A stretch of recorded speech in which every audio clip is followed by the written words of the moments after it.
నాగర్ కర్నూలు జిల్లాలో కమ్మెర గ్రామంలో మల్లన్న దర్శనం కోసం వెళ్లిన రజక చాకలి చంద్రకళ కుటుంబాన్ని అడ్డుకొని దాడి చేసి 2 నెలల పసిపాప మృతికి కారణమైన వారిని కఠినంగా శిక్షించాలని బీసీ జేఏసీ పట్టణ అధ్యక్షుడు బంటు వెంకటేశ్వర్లు ముదిరాజ్ డిమాండ్ చేశారు. స్థానిక మిర్యాలగూడ పట్టణంలో అమరవీరుల స్తూపం వద్ద బీసీ జేఏసీ మరియు రజక సంఘాల ఆధ్వర్యంలో డాడీ మరియు పసిపాప మృతికి కారణమైన వారిని శిక్షించాలని స్తూపం వద్ద నిరసన వ్యక్తం చేయడం జరిగింది. నాగర్ కర్నూలు జిల్లాలో కమ్మెర గ్రామంలో మల్లన్న దర్శనం కోసం వెళ్లిన రజక చాకలి చంద్రకళ కుటుంబాన్ని అడ్డుకొని దాడి చేసి 2 నెలల పసిపాప మృతికి కారణమైన వారిని కఠినంగా శిక్షించాలని బీసీ జేఏసీ పట్టణ అధ్యక్షుడు బంటు వెంకటేశ్వర్లు ముదిరాజ్ డిమాండ్ చేశారు.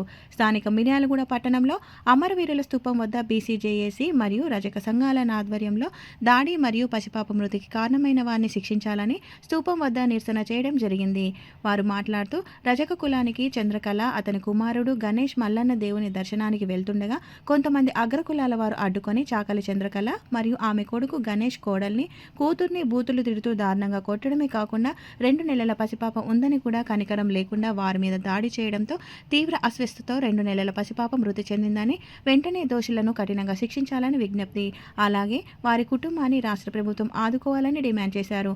దోషులకు శిక్ష పడేదాకా బీసీ జేఏసీ మరియు రజక సంఘాల పోరాటం ఆగదన్నారు.